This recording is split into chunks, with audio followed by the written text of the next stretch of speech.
is a Hoover Senior U4058, the co-op special, if you will. A very nice vacuum cleaner indeed. This one is different to the other ones that we have seen on this channel. This one is mine actually. I was given it by somebody who, well, I think wanted to see it done up and looking pretty, but ultimately didn't want it. So yeah, I said I'll do something with it, I'm sure. Thank you very much. Let's have a look at the machine and some spares that we have for it and see if it works and if it's going to be a viable project or if it's just going to explode in our face. And that's that, it's a spares machine. Let's have a look.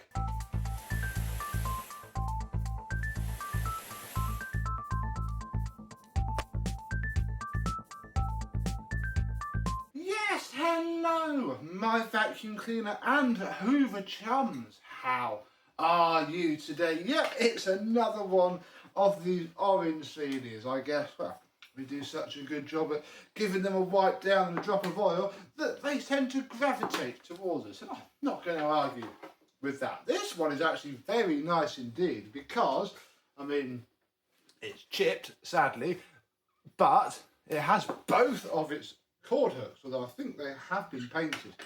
Probably going to stay like that because I hate plastic cord hooks on this era of Hoover immensely because they are terrible. We have a beige cable. Now, this machine dates, I think, from, we'll have a look in a minute, 1980. I think it's a very late one of these. And this is the flex that they used in the 80s on Hoovers. So I do think it's legit. It even matches the colour of that. We have a very nice, ooh, Woolworths branded. This is what, oh, it's an RS components tough plug. Or it's a Duraplug tough plug. I've seen this branded up as many things. And yeah, Woolworths. That's pretty cool indeed. I might keep that and put a nice WG plug on this or something because that's quite cool. Right, other than that, we have a orange handle grip that has a phenomenal amount of hand cheese. There's probably grease on here from people that have been dead longer than I've been alive. And that's pretty much it for the top of this machine.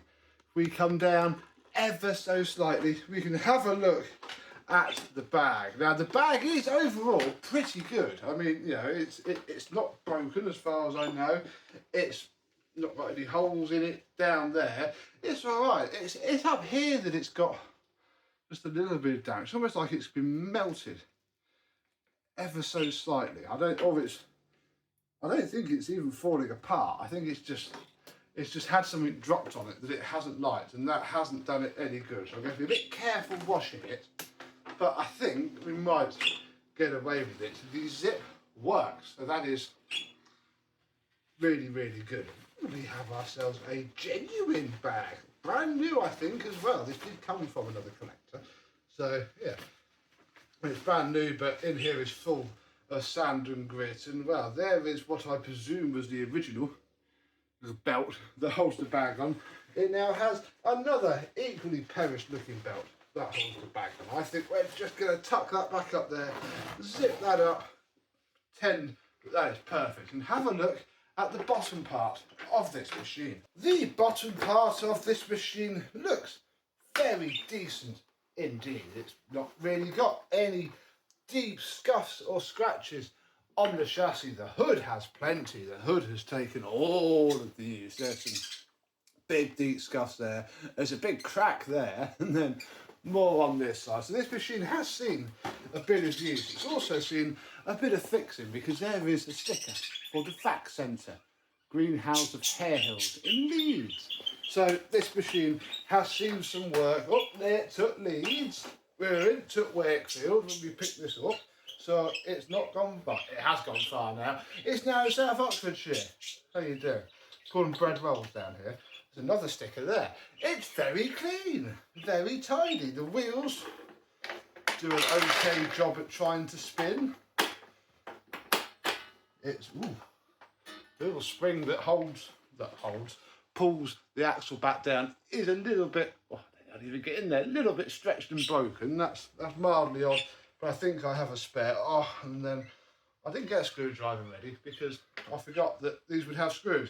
I can't bother to take the base plate off. The brush roll does turn. The brush strips are excellent actually, but obviously the brush roll needs a good repaint. Here is the ratings plate. As I promised you, I think it's, yeah, I'm sure that's going to be U4058 and then 0 for 80 and then 10 for October. It's not going to be 1970, is it? That's going to be far too old for this. 1980 probably seems about right. So yeah, it's what it is, really. Let's see if it runs. I don't think I've actually plugged it in and tested it.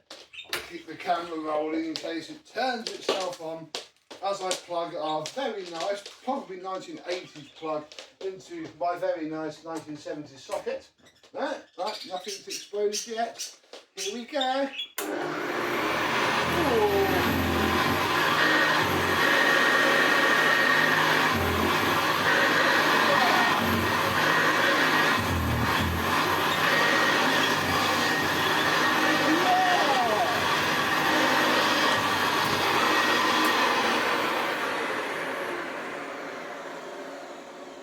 Very dry sounding, bless it, but that runs really, really well. I mean, that's perfect, really. Cannot argue with that. It's got some really, really good airflow too. It glued itself down to the carpet until I notched the handle up.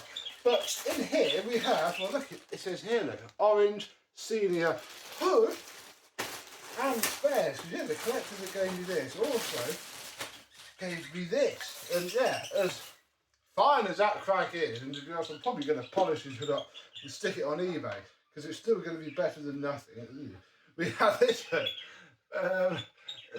which has a much faded lens, much more faded lens, but it's not cracked through the middle.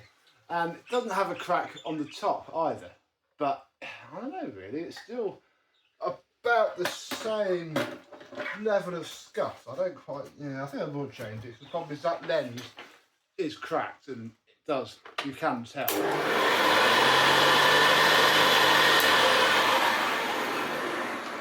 So yeah, I think we probably will change this. I mean, otherwise it's pretty decent. I can't work out if that's different to the early one. I'm gonna have to go and check on my videos, but I was sure these were the lines on the earlier style. So maybe that's a difference between this one and the later one. Then there's this bag of things. What's in the bag of things? I wrapped it all up so it didn't break the hood when it was in storage. Right, we have what looks to be a new top bearing. That's pretty cool. A fan. I don't entirely know if we'll need a fan, but I guess they were just collecting the spares for this that they had. A fan and a switch. Designed to fit Hoover. I mean, this is a 652A or a 652C in all but name and design and the way it's constructed. The switch is the same. I don't even think we need that. I mean, the switch works fine. So, I don't really, we might fit, we might fit these. I don't think this is a genuine fan. I don't, look, ChatGPT in the 1980s, I reckon this would be. Who knows? £4.78 plus VAT, and VAT was probably only like 14%. So yeah, vintage historical spares, and all the things we need, I think, to give this machine a good new lease of life. So I think we're going to do very well here. It runs fine. Ugh, the more I look at this hood, the more scuffed and scratched it is. I'm not sure. Depending how well it polishes up, really, as to whether I actually use it or not. But yeah, otherwise the bones of, as usual, let's be honest, a very good machine. So yeah, another Hoover Senior is in the pile to be restored, and hopefully one day soon I will show you it looking all bright and orange and working like the day it left the co-op, well, in 1981ish, I would imagine. So thank you very much for watching. I hope you have enjoyed, and I and this Hoover Senior will see you soon. Bye bye.